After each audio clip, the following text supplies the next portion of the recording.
Hey guys, this is episode 9. Last episode, apparently that was 8. Sorry about that. So this is episode 9 of the Ms.FitVegan podcast, and it's going to be a quick, short one. I just want to talk about boundaries and how to express how you feel in a healthy way. If you don't learn how to do this, none of your relationships in your life are going to work. The relationship you have with yourself is not going to work. The relationship you have with your significant other, the relationship you have with your best friend, your roommate, your mom, your dad, your coworkers, your boss, nothing works until you learn how to communicate your needs. Because as someone who never communicated their needs, I was just trying to make everybody else happy my whole life. And I suffered, and they suffered too, because I wasn't my true, authentic self. I was angry at them, and they didn't know why, okay? Because somebody would want me to do something, and I wouldn't want to do it. And then I did it, but then I was angry at them. And it was like I was secretly angry in the beginning, and then it came out in other ways. And it's just like, that is a surefire way to sabotage all of your relationships and your happiness. So I wanted to let you guys know how exactly to do this, and just know that it's going to be extremely difficult. Everything is hard before you know how to do it. So if you're someone who is currently not able to tell people how you feel, okay, if people ask you to go out with them and you always have to you lie and make an excuse instead of saying, you know what, no, I just don't feel like it, or no, I don't want to go, then the first time you do that, the first time you're honest, it's going to be very uncomfortable. It's going to be very scary. Your heart's going to be racing. Actually, I remember telling my roommate the truth once, my old roommate, and what happened was, of course, it's fruit related.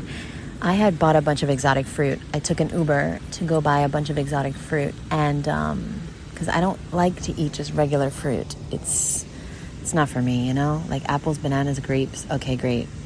But like, I want the good stuff, you feel me? I want the soursop.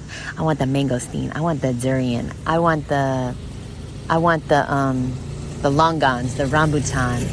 Sorry, I'm at the beach, guys. So anyway, okay. So what happened was, I bought all this fruit, and I asked my roommate if she wanted anything at the store. She said no. Okay, I got home, and I went into my room to start working. I come out, and she's eating my rambutan. Now, I didn't have a car, so I was taking Ubers everywhere, and it was costing me like basically $100, $50 each way to get this fruit. And then I had to buy the fruit, right? And I'm not a millionaire yet. And so, long story short is, I called my friend Awa, who you guys know. That's all I talk about because she's just such a big part of my life. But I called her, and I was like, Awa, I was crying. I didn't know what to do because I never stood up for myself before, but I had to. This was not fair. This was not cool. My old roommate was actually a fruitarian as well, like a raw vegan, high fruit, and I don't recommend it. I don't recommend you live with someone that is a raw vegan unless you know how to express your boundaries, and unless they are a considerate person, because if they eat all your fruit and they don't even like pay for it or offer to get you more, it's just like not gonna work. Boo. We had other problems, but that was like the tipping point, right? Like that was the rambutan that broke the Ms.FitVegan's back. So what happened was, I was shaking, I was crying, I was so like upset and sad, and Awa, she kind of pushed me to say my truth and go up to my roommate and tell her, listen. And I was crying when I did it, by the way. I was shaking, I was crying, my heart was racing, I was very uncomfortable. But I told her, listen, I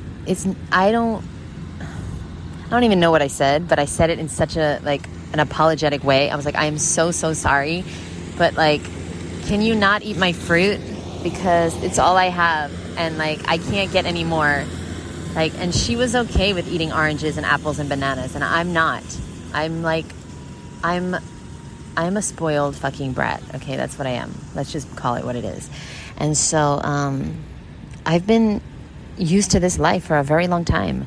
I don't eat nothing that's not incredible. So like, if it's not high quality, it ain't going in this body. I'm trying to make that rhyme. Anyway, so I told her, and then immediately she went into defense mode. She was like, yeah, I was gonna pay you back. But it's just like, it's not even about that, because I can't get the fruit. Like, I don't have time to go back to get fruit. I don't have the money to go back to get fruit.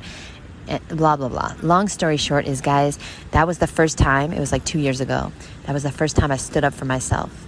Okay?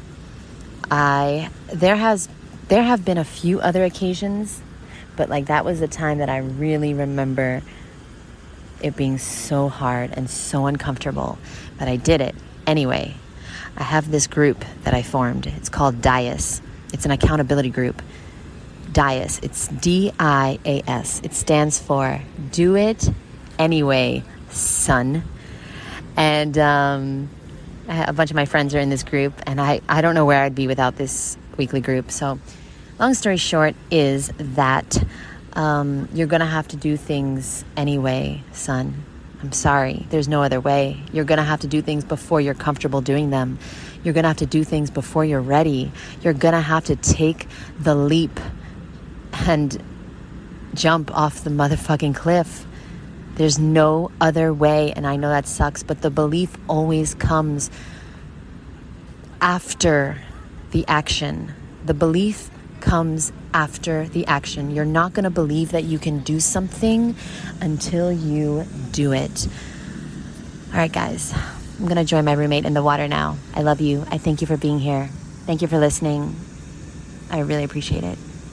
Bye.